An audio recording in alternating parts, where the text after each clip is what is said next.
I'm Mike Vardy. Meal planning is important because it prevents us from being a disappointed wreck when dinner time comes around and we have no clue what to make, or even if we have the ingredients to make the meal. It's a time and a money saver, but most importantly, it frees up valuable brain space. Creating a meal plan prepares us for the week to come and gives us peace of mind that we're organized and can feed ourselves and our family. That's why I do it, and that's why Plan to Eat helps me do it. Your subscription includes access to the Plan to Eat website and fully featured mobile apps on iOS and Android. And Plan to Eat gives you the tools to clip and organize recipes from any website, the ones your family loves and that fit your dietary preferences and needs.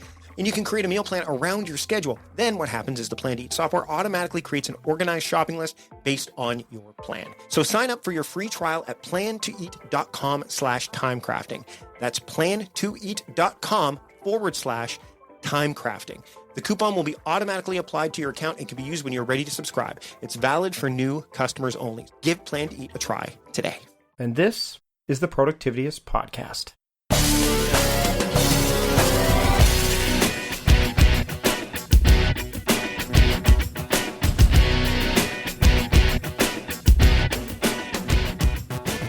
Welcome to the Productivityist Podcast. I am your host, Mike Vardy, and with me on the show this week is Jordan Bauer. He is a strategic storyteller. He teaches people how to share their stories, how to make their stories have a lasting impact. He works with teams, he works with individuals, and he's got a great story for himself that he would love to share with you. And this podcast, we talk a bit about that. We talk about a whole bunch of things, the hero's journey. We talk about storytelling in general. We talk about some of the reasons that why we may not tell our best stories and what can get in the way. But we'll just get into the discussion right now because I don't want to give everything away. So here is my conversation with Jordan Bauer on the Productivityist Podcast. I'd like to welcome Jordan Bauer to the Productivityist Podcast. Jordan, thanks for joining me this week. Mike, so much fun to be here. So we had a chance to, about a month ago, run into each other at social media camp, which was great because we got to have some face-to-face conversation, which I think I definitely want to dive into the idea of face-to-face conversation versus, kind of the virtual conversation that we're having right now. It was great to meet you, and I want to kind of have you do a bit of an introduction to yourself here for some of the listeners, because you are a strategic storyteller. You're a storyteller, so who better than to tell your own story than you? So if you don't mind kind of giving, I'll say Cole's notes because we're Canadian, Cliff's Notes for the Americans, but give our listeners a bit of a Cole's Notes version of who you are and what you do. Sure. So once upon a time in a faraway land, a dragon and a crane. No, I'm based in Victoria, and my business is working with people, meaning brands, leaders, and teams, to help them understand and apply the ancient concept of storytelling. And my ethos, or my kind of motivating passion behind this, is that I notice that most people don't really understand what a story means, especially in these days, which is so social media heavy. Everyone's all about story, story, story. This piece of content is a story, story, story. Snapchat, story, story, story. But what I teach when I lead workshops and I speak is that a story is actually a relationship between three things: the storyteller, the audience, and the particular piece of content that's being shared. And in that one insight, there's a whole world of depth. And the way I got to this depth was I have spent my entire life talking to many, many, many diverse people. I've been fortunate enough to travel all over the world. I've spent about 2.5 years gallivanting around India, which was a fantastic, fascinating, and growth-provoking experience. And the kind of biggest claim to fame that I have is that in a number of years ago, I ended up walking by myself down the west coast of America from Canada to Mexico. As I did this crazy, epic, life-changing journey, I ended up meeting thousands of people and talking to people about relationships and story. And so that seed, that kernel, is what ultimately has grown into the work that I do today. Now, when you're talking to teams, a lot of them kind of get caught up in the objective work. Like, what is our objective? Let's move this forward, go as fast as we can. It's about a lot. The culture of speed tends to put us in this, let's deliver, deliver, deliver. And sometimes quality suffers. How do you get teams and companies and people that are in those kind of environments to slow down? Because I can only imagine that you can't tell a story in a strategic way or even in a really compelling way initially without, kind of breathing. Do you know what I mean? Yeah, well, the way you deliver a story is as much a part of the story as the story itself. And I think that one little thing is something most of us brush by. If we're one of these people who are caught up in, I have a million things to do, I've got to get them all done by 5 o'clock yesterday, I'm rushing, then of course the work that we do is going to contain that same feeling. And it might not be a literal emotion in this sense, but the spirit that we're putting into the work is going to be in the results. And sometimes that's necessary. We need to get something done. There's a deadline. But if we make our lives based on this idea that everything needed to get done yesterday and I'm just trying to rush by it, then we're literally rushing by the lives of our work. And so much of what I do when I go in and work with groups is create spaces where we feel safe and comfortable enough to come and slow down into what we're doing. And I know I live in Victoria, and so this can have that West Coast touchy-feely side of it. And so for those people who don't live on the West Coast, I apologize in advance. But I do think it's important to remember that the process of storytelling takes time. And as you dig into a story, you might ultimately come up with a great headline or a great 30-second ad spot or a great 500-word blog post.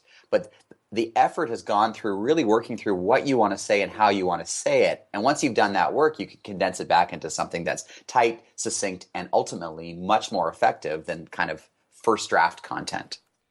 How do you get people to focus on intention when it comes to this kind of thing? Because I mean, you one of the things you talk about, and again, I'll link to this in the show notes, is the idea of paying attention to the short-term needs of problems, but yet working towards a long-term goal. And that's where I think the incongruency lies for a lot of people. They get stuck in the day-to-day and they don't think beyond, the next day, week, month, they don't think that far down the road. So how do you get people to kind of look at their intentions and then pay attention to those so that they're moving the ball forward?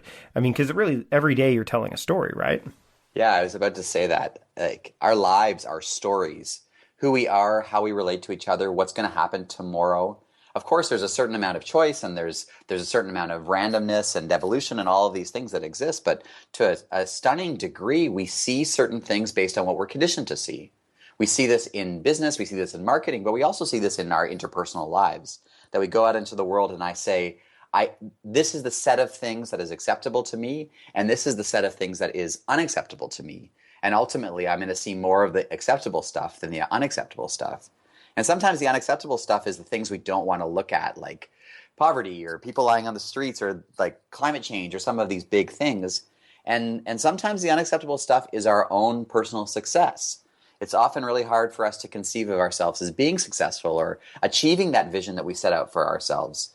And so the tasks that we're doing on a regular basis tend to be our own kind of distraction from our inner world, our bodies, our hearts, our emotional being, saying, hey, remember that promise that you made to me 3 months ago, 6 months ago, 3 years ago, 10 years ago? Why aren't we doing anything about that? And so the busyness in this sense can often be construed as escapism.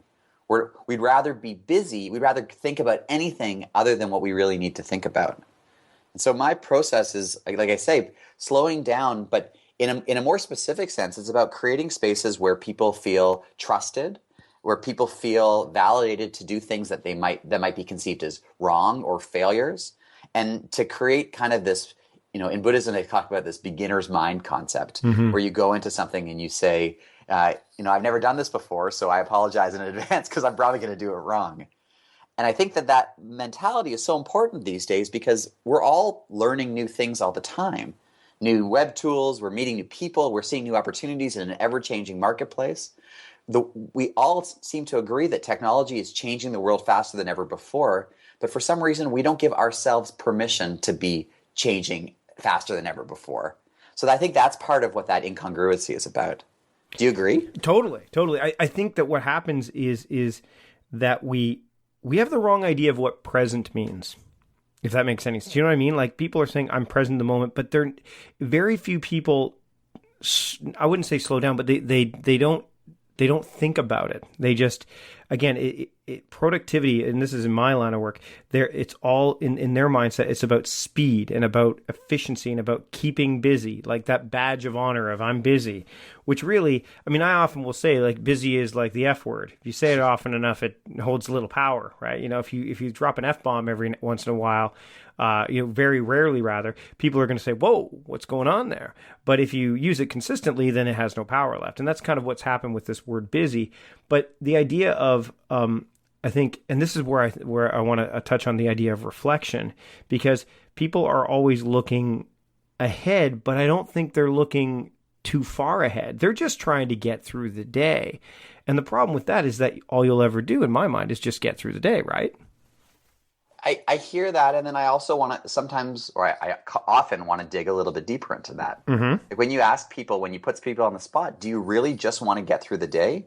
No one will ever say, yes, that's what I'm trying to do. I'm just trying to speed to the weekend. Yeah.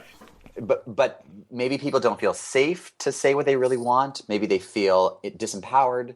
Maybe there's a sense of helplessness. It's unrealistic to think beyond the day because there's so many things on their plate that they need to do today. And they haven't taken the time to identify whether that's really the case or not. It's just the expectation. It's the story. It's the story they've been told. There's a great Gandhi quote. I apologize to quote Gandhi in the air. I'm such a West Coast hippie. I apologize. But Gandhi said, every day I meditate for 1 hour, except on days when I have a lot to do. And then I meditate for 2 hours. Yep. And it's beautiful, right? Because our ability to stop and to see what's really important versus what's not really important is our ability to be an adult in a situation. Because the world will always throw new things, new opportunities, new challenges at you. And when we're younger, that's exciting, is constantly being stimulated by the fantasy of new opportunity.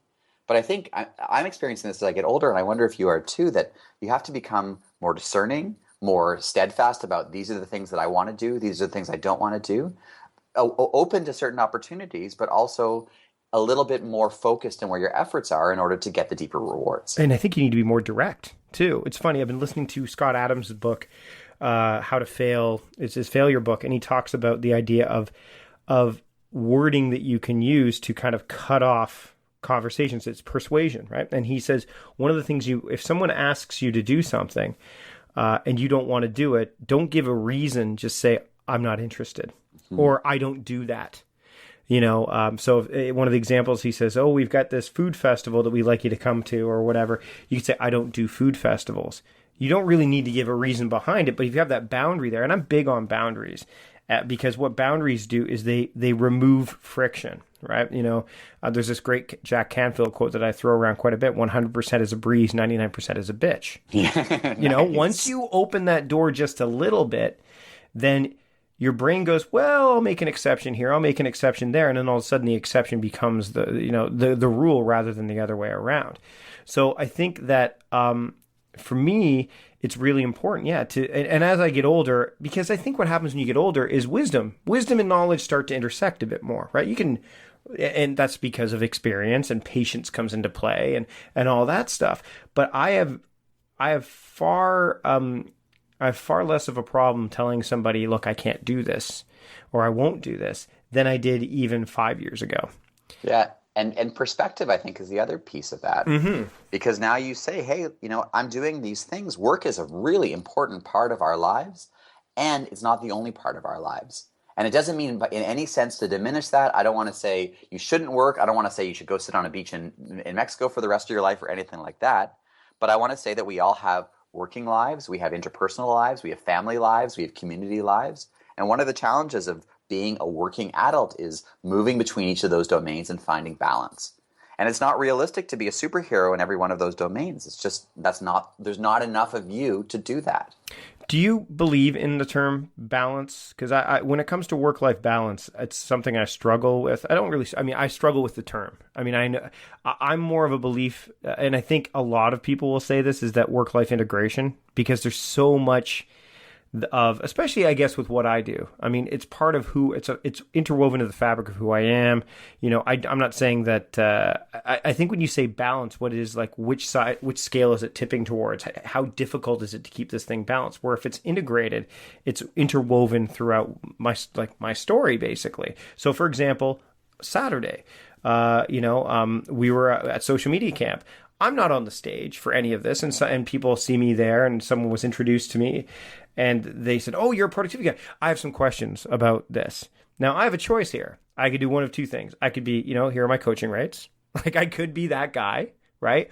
Or I could be someone who shares, strategically without, giving everything away, but giving enough away. Or I could just be, talking ad hoc about it and not caring. Either way. It's part of who I am. I love the term integration, or even I call it harmony at this point. I think harmony is one of my 3 words for the year, is to have harmony, because it's kind of like having a tapestry. You can take and remove things, but it doesn't disrupt the overall tapestry of your life. If you add too much, it gets a little bit crowded and convoluted. If you take away, it's still a nice looking picture. So when you mention balance, I'd be curious to see how you define it or how you explain it to others, because some people, it's such a buzzword, and it can get a bad rap because of that. One of the exercises I do when I facilitate workshops is this exercise called backcasting. And I love it because it's the opposite, backcasting as opposed to forecasting. And I love it because it reminds us that when we're here in the moment, in this whatever incarnation we're in right now, we actually don't know anything about what it's going to be like 5 years from now, or 10 years from now, or 20. Tomorrow we have a pretty good sense of how things are going to be. Next week, more or less things are going to be the same. But there's a perspective that's coming down the line that hasn't arrived here yet. So there's this tension between, okay, I want to plan, I have a sense for where I'm going, I have a sense for where I am trying to get to, and with this part of us that says, I actually have no idea where I'm going. I'm on this really mysterious journey, and as much as I'm trying to be in control and guide it forward, I'm stuck with the fact that I don't really understand the whole big thing. And to pull that back to storytelling, that's been the traditional role of story for so long when you think about mythology and myth, is that in these great epic stories, they've helped to give us as the audience a sense for the way that we tend to transform over life, and the kind of signals that we can find along the way that are going to say, hey, my plan says go left, but there's this thing tickling inside of me that for some strange reason says, this guy who's coming up to me to ask for coaching advice is somebody worth taking that extra 5 or 10 minutes to talk to. And so I believe on one hand, make a policy, say you're going to act in a certain way, but also be open to feeling something within yourself that's going to say, oh, maybe time to shift. Mm-hmm. And that for me is the balance. Yeah. And that makes a lot of sense.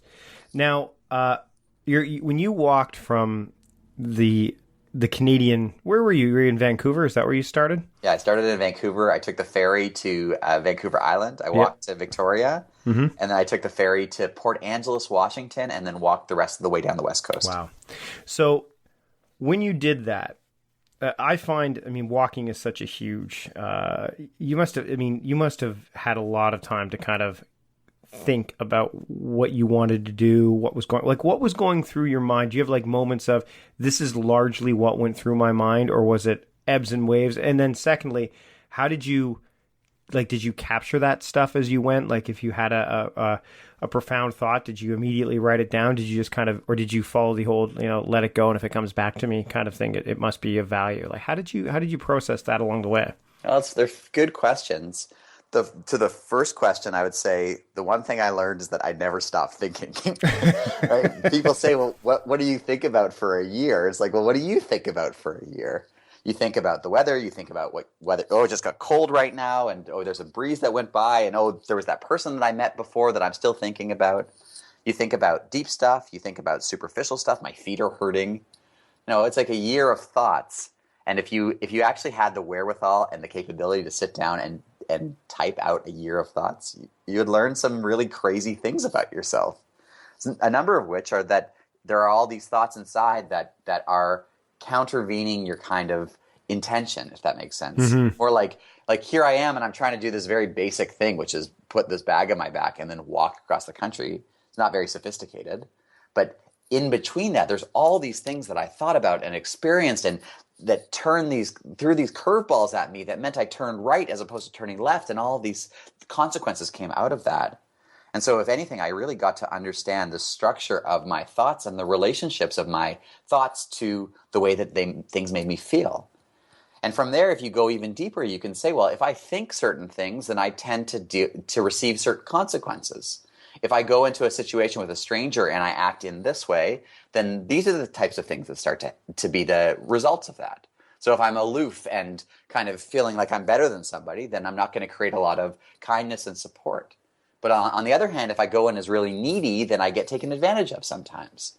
So I found myself often calibrating, well, who am I and how do I figure out what the balance of who I am in any moment is? And then use that to inform how I acted in the next moment and then in the next moment, if that makes sense. Totally.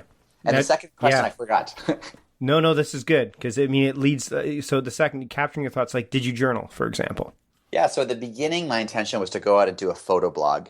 This was 2010. So Instagram was still nascent. People were still not like social media. Facebook was a thing, but the level of engagement and integration into people's lives was still just starting. I took a phone, but I didn't take a data plan, just to give you a sense for where I was in the time. Partially, not because I couldn't have, but because I still felt like what I wanted to do was something separate from technology. Mm-hmm. But at the same time, I committed to taking a photograph and writing about my experience on a daily basis. Sometimes both, sometimes just a photograph, sometimes a photograph or like a little piece, a little line or a one-liner about where I was at. But the trouble I found was that the further I walked, and the deeper I went into myself, the more difficult it was to talk about what I was experiencing. Because I had this very clear awareness of who my audience was, meaning friends, family, my parents. And I started to have all these experiences that felt, in a very real sense, taboo. And it didn't mean that they were all naughty, not safe for work experiences, but it was me starting to play with the boundaries of what I thought about myself. Before I was this guy, I had graduated with a business degree and I had worked for a couple of years and then decided I wanted to go be a vagabond. And so I had traveled and I had done all of these things, but I didn't really have my stuff together in terms of figuring out what my identity was in the world, how I was going to make money. And in a certain sense, like many of us in our 20s, I was like, forget all of that stuff. I don't need that. I'm like fine on my own as long as I got my bag in my back. I was like Christopher McCandless in Into the Wild. Mm-hmm. And as I started to run into like, whoa, that's actually creating a lot of problems for me, then that was the stuff that felt the most difficult to capture and to share with the world. And so even though I did journal and take lots of photographs, to this day, I still haven't really done anything with it because it's hard to find the balance between the photograph that I shot and then the experience that was built around that photograph, if that makes sense. Totally. I like how you mentioned the Into the Wild. We talked vagabonding. That's Rolf Potts wrote a whole book about that too, which is interesting. But I just want to say to that one more point, that sometimes with a photograph, especially when we live in an Instagram world, we get so engaged with the beauty of a photograph or the kind of ability to transport us to somewhere different. But I know, and we all know first person that, you can take a gorgeous picture, but if you move your camera an inch to the right or an inch to the left, then the whole context changes. And that was something I was really experimenting with, was how does changing my perspective, the perspective of my camera, change the context of what this means? Because it's hard, right? It's hard for any of us to really share what's happening inside of us and in our story in these brief snippets of content that we're putting out on social media all the time. It's hard to get the depth. You just kind of get the surface level of, oh, this was what I was looking at and not what it means. Do you know who Mike Rohde is? He's the guy who found the sketchnote guy. So he does sketchnoting, which I find fascinating. I've got both of his books, and I love pen and paper. I love to capture. I mean, you saw that I showed you when we were at social media camp. I pulled out my notebook. Yeah, we were totally. talking about that. And I'm taking notes as we do this. Mike Rohde, he's kind of he wrote the Sketchnote handbook and the Sketchnote workbook. Do you find did you do any of that during your walk? Do you do that as part of the storytelling exercise and the workshops that you do? Like, how important is that graphical? Because I think for me, having, like you said, about shifting the image just slightly changes things. There's something about physically writing down stuff or even physically capturing it in some kind of graphical representation that you've crafted that, really can have an impact on what you're doing and what the story that you're telling. I think it's less about it being graphical and more about it being tactical. Fair point. So when you're actually engaged with making this stuff and touching stuff, you have a different relationship to things than when you're just looking at things. And I think about this a lot because the most common word we use to describe our relationship with the web is scrolling. When you think about what scrolling means, scrolling is like cruising or like passing by things. Right. Whereas when you're touching something, it's undeniable what you're touching. You're touching this specific thing. And so there's a tangible relationship that's being created between you and that. And so I think so many of us live in our heads so often. And when we're in our heads, excuse me, we can think and think and think and think and think and think and think. But to touch something, I think there's a different type of relationship that's formed because we experience it as opposed to think about it. Excuse me again. No, that makes a lot of sense. And for me, there's something about that tactile, the pattern of writing as opposed to typing. I mean, you type on a keyboard, it's the same key. Like, there's no differentiating factor. But when you physically write something out or when you physically, draw something, and that's why I love like guys like Ben Thompson of Stratechery and James Clear when he does his stuff. Like there's visual, like he's sketched it out. I think there's something to that. I want to shift gears and talk a little bit about the idea of taking a break, because I think that helps with just refreshing and reflecting. Stefan Sagmeister, he's done this great TED Talk. He talks about how every 7 years he closes his New York studio for a year-long sabbatical to kind of refresh. I followed Sean McCabe from the Sean West, that's his company. He takes what he calls small sabbaticals. I take one every 6 weeks, and I don't do any coaching calls during that week. I just focus on deeper work. How important do you think that is into crafting the story that you really want to have in terms of work and life? Well, I hear two things, and so I want to be cautious about how I address it. Sure. But I think it's really easy, especially for us as consumers of content, to go out and to look at the ways that other people are modeling their productivity, for example, or modeling their life or the tactics that they're choosing, and to look at it like it's a buffet and say, oh, I'll have a little bit of this, and I'll have a little bit of this, and I'll have a little bit of this.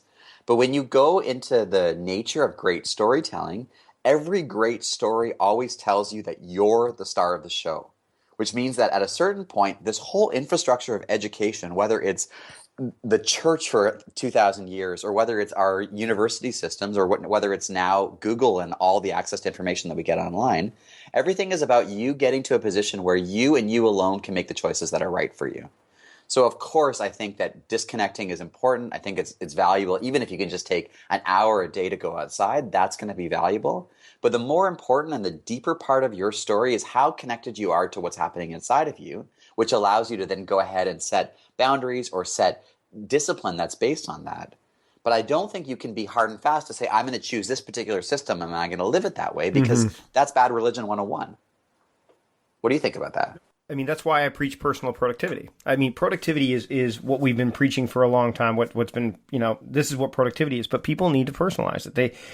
They can take the elements of other people's systems and learn clearly, but then they can decide, will this fit? Will this fit with my life? Not everybody can take. I mean, I certainly can't close my work for a year. I can't do that. Stefan Sagmeister can. I can, however, emulate what Sean McCabe does, because I run my own business and I can take a week off every 6 weeks. I know that, again, I think that you're right. It's very dangerous to outright model what someone else is doing, especially if you're just starting out. It's kind of like the same principles where people will say, oh, I've got so-and-so's using this app, like let's say Evernote. And they say, hey, you know what? I want to use Evernote because so-and-so uses Evernote and they're super effective and productive with it. And they start using Evernote and they can't figure out why it's not working for them. And the reason is because the approach is far more important than the application. Right. And so, but you have to have your own. I mean, there's no one size fits all approach. I mean, that's why it's very dangerous, like you said, one of the things I've taken a lot of flack for is and also gotten some praise for, is that I left getting things done, the methodology behind. And it's because not all of it worked for me. Some of it did, some of it, quite a bit of it did not. And I said, I'm doing this other thing instead. And some people said, well, you were doing it wrong. Well, it's personal productivity for a reason, right? It's like somebody saying you're telling this story wrong. I mean, there are mental models that you could follow, but at some point you have to put yourself in that situation and figure out whether or not it's going to be completely applicable, right? And I think that changing the question is what's important. It's less about asking yourself, will this work? And it's about asking yourself instead, is this working? And I think if you're constantly engaged in asking yourself, is this working? Then you're far more likely to figure out whether or not it's working and to make the steps and choices that come out of that, rather than conceptualizing, well, maybe this might work. If I implement this, then all my problems are going to be solved. That's why I'm such a big believer in reflection and review, right? You know, and you talked about backcasting. I think it's a perfect, because what happens is you get to see where things may have taken you off course. Whereas a lot of people say, well, it didn't work before, but if I use OmniFocus now, it will work. Well, no, because it's like saying, I want to play the guitar. I've never taken a lesson in my life, but if I buy the best guitar on the market, I'm going to be a great guitar player.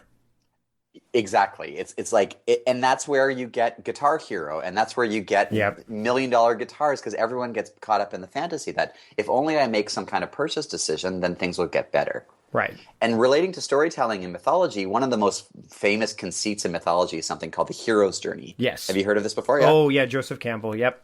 And so for people who haven't heard about it, it's this model. You can Google it. There's tons of information. I'm sure Mike will post a link. Mm-hmm. But the crux of it is that in order for any insight to happen, there has to be this kind of death. We have to fail, and we have to fail big in order to understand something that's really important. And I think of this because there's this famous Spanish guitarist, Julio Iglesias. Mm-hmm. Right? And Julio Iglesias, the story goes, he used to be a great soccer player, a football player in Spain. And one day broke his leg playing soccer. And ended up spending something like 8 months in bed rehabilitating this leg. And in the process of rehabilitating the leg, he picked up a guitar and taught himself how to play. And so the path that he was on was the wrong path. Ultimately, he needed to go through this big loss in order to find out what was going to be his calling and get him to happily ever after land. That's really easy for us to look at from when we're on the outside. It makes so much sense. But when we're actually in it and needing to go through that sense of loss and sacrifice and these kind of mini deaths ourselves, that's way, way, way more difficult, because I don't believe that's something that can be hacked. I think the wisdom that we get is the process of losing something and feeling the emotional trauma that comes with that. I'm not saying go out there and be masochistic by any stretch, but I am saying that when life gives us these big opportunities, when these big kind of shutdown moments, that's where the real growth has happened, in my experience. Now, there's an interesting, and I'll find it and put it in the show notes, but there was some people like to use the hero's journey, and they take they prescribe it. Of course, you've seen this; it happens everywhere. They prescribe it with, whatever the basic version of it. But there's a much more fleshed out version of the hero's journey that a lot of people kind of skip over parts of it. Isn't that true? Like there's the basic that we always hear, here's what the hero's journey is, but there's more to it than that in a lot of ways, right? Well, I think it's more about looking at the hero's journey retrospectively. Mm-hmm. You can't be in the hero's journey at step 4 and say, okay, well, coming up next is step 5, so I'm going to look around and plot my way and prepare for step 5. It's more like when you come out the other side and you look back, you'll be able to draw this line through what's happened to you in your life, where you'll say, there it is very clearly. Step 1, step 2, step 3, everything makes sense. And when you're able to see that pattern, that's where the magic comes from, because you start to say, well, how did that make sense? How is there that similarity? But I don't think it's something that you can apply forward-looking, where you're actively trying to enact the hero's journey. I mean, they had this problem because the story with the hero's journey was that Joseph Campbell was a good friend of George Lucas. Yes. And so George Lucas, when writing the Star Wars films, the kind of original back in the 70s, followed the hero's journey to the T. And he was able to make this incredible film, or series of films. But afterwards, Hollywood tried to copy the same mentality. And what ends up happening is they feel formulaic, they feel cliche, they're not engaging, because they're just somebody who's doing step 1, step 2, step 3, and not bringing this other essence of story, which is the emotional intimacy, the kind of real authenticity of a human who's writing something, as opposed to a computer that's just putting pieces together. I think that's the piece that's so important, is like letting your individual humanness come through into your story, as opposed to picking the right story based on the way you think it's supposed to be. Jordan, I've had a great time chatting with you today. I definitely want to have you back on in the future, because there's a lot more stories to tell. Yeah, there's never an end to the stories. Where can people find you online where you can engage them and you can tell each other stories? Yeah, my website is jordanbauer.com, and my Twitter handle is Jordan__Bauer. And I'm also on Facebook if you just look for Jordan Bauer. And I love helping people and connecting with people around story. My approach is all about authenticity, and what I do that's a little bit different than other people is, as opposed to me teaching you storytelling, I pull storytelling out of you. Everybody's a storyteller. It's just about developing the confidence and the skills that are going to help us be better storytellers. So I'm much more about pulling the language out as opposed to putting it in. Awesome. Thanks again for joining me this week, Jordan. My pleasure, Mike. Thanks so much for your time.